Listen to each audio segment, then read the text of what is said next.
We're here today to talk about a rather unusual form of breast cancer, inflammatory breast cancer. In chapter 11, we talk all about inflammatory cancer and all the major ramifications, as well as some of the good news about inflammatory breast cancer. But one of the nicknames that physicians use when they describe inflammatory breast cancer is a silent killer. And the reason they say that is often in these cases, the cancer is so advanced and it advances so quickly, it grows so rapidly, that by the time the patient sees the doctor, or particularly the oncologist, this thing has spread and it's no longer curable. So one of the things I wanted to do in showing how the book actually works in real life is get examples of somebody who's been through inflammatory breast cancer, and not only has just made it through the first few years, but somebody who is now almost a 15-year survivor. So Leslie has agreed to come in and talk about her story, and she has one particular form of inflammatory cancer that seemed particularly aggressive, and but you can see she's here today to talk with us. Yes, so tell us, Leslie, how did this start, or what did you first notice? In 2002, I noticed that my left breast was inflamed, and I actually weighed it. It was heavier. I had a Weight Watchers scale.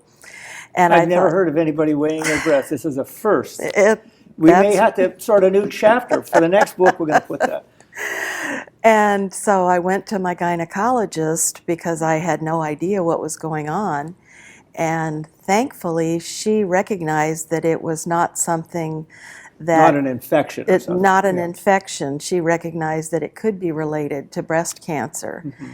And I was able to get into Dr. John Link's office within 2 days. Well, you picked the right oncologist because there's nobody better than Dr. Link. He really knows this stuff. And he was at the cutting edge in this particular type of cancer.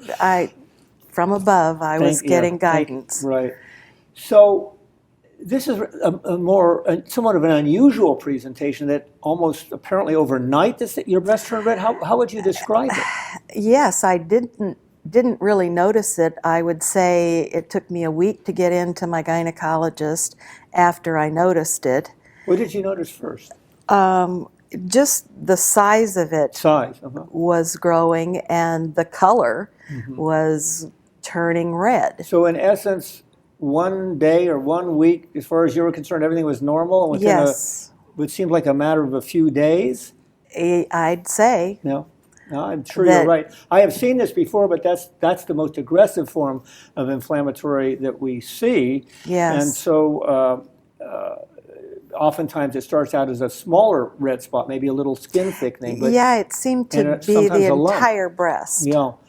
So we don't really know what was going on before that. Presumably there's a tumor in there growing. It turned out to be an aggressive form of tumor that creates this redness, which is a sign of a more aggressive tumor, and probably was in the lymph nodes at that time and blocking things up and made the breast swell, kind of lymphedema of the breast, if you will.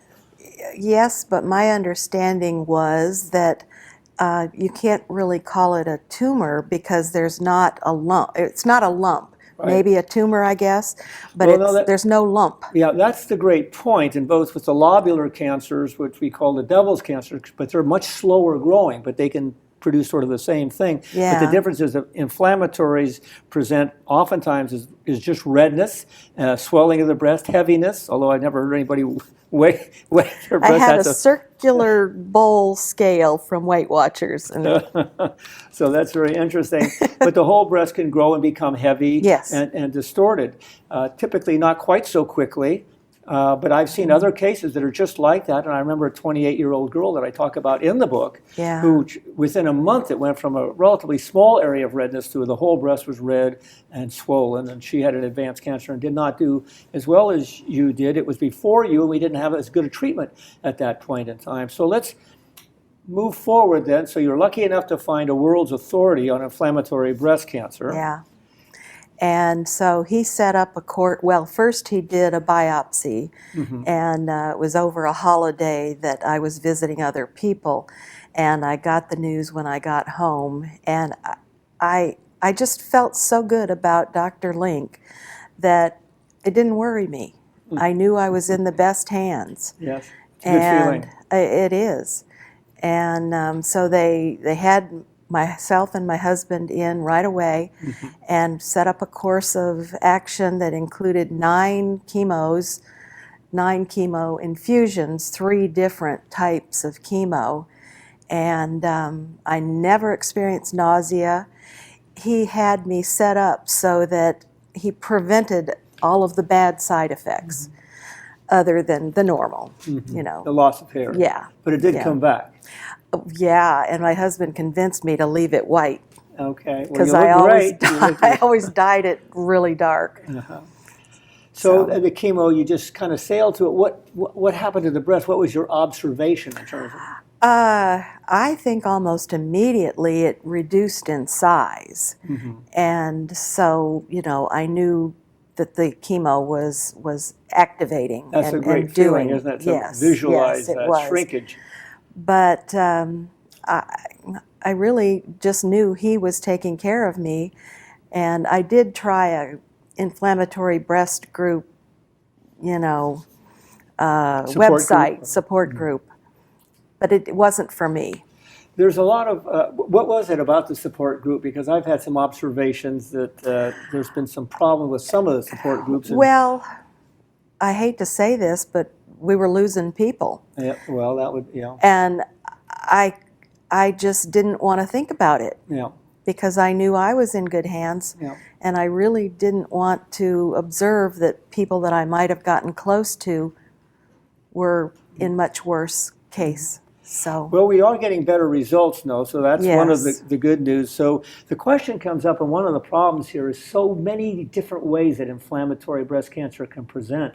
In most cases, you're seen by your primary care doctor, as you were, and they're not quite as smart as your doctor was possibly, or it wasn't quite as crystal clear that there was a major problem, because oftentimes they look like just an early onset infection, and infections are 100 times more common than inflammatory breast cancer. Right. And I've heard it said that the patients come into me with a minimal, what looks like a bug bite, and they're worried they have inflammatory breast cancer. So kind of once the word got out about inflammatory breast cancer, there was an initial kind of almost a hysteria that every little area of inflammation. So what I tell the patient that we talk about in the book, if you have what looks like a bug bite with a little inflammation, just give it a few days. If the bug bite is going to go away completely. But if something persists or certainly increases or is associated with a lump or heaviness of the breast or some level of distortion, you need to assume that it could be an inflammatory breast cancer. And what I have done in any way when it comes in with an area of inflammation is start them usually on antibiotics, unless it's an obvious case like yours. We go directly to the biopsy. If they're not better in 1 week, we'll do an internal biopsy. The problem is a lot of them don't have a lump. And it's hard to aim the biopsy, know exactly where to go. Yeah, I'm not sure the magic that took place when they really were able to hit the right spot because they diagnosed it with that. A couple of the helpful things there with the ultrasound, we'll sometimes see a little distortion, maybe not an actual lump. We often will see an enlarged lymph node that gives us an indication that something is going on. But the thing is to be aggressive and not just say it's an infection or a recurrent infection. The big message, I think, is when patients come to me and they've been on 2 or 3 courses of antibiotics and nobody's kind of figured it out and it's getting worse. Those patients are so disturbing. And that's one of the things in the book. We want to empower women to say, well, doctor, I know it was an early infection, but it's not responding. I'm concerned that maybe I have inflammatory breast cancer. Then those women probably need to see a breast specialist. Oh, yeah. And read the chapter because it tells you step by step, the pitfalls that might happen. So I think the other thing that patients need to know is that, first of all, this inflammatory is rare enough that most of the time when you have redness or what looks like an infection, it's going to be an infection. Some infections are a little bit more challenging. They may take a time or two to settle down, but if you do have an infection that doesn't respond to initial treatment or redness that doesn't clear immediately or within a few days with antibiotics, then you think that you need to see a breast specialist and consider the diagnosis of inflammatory breast cancer.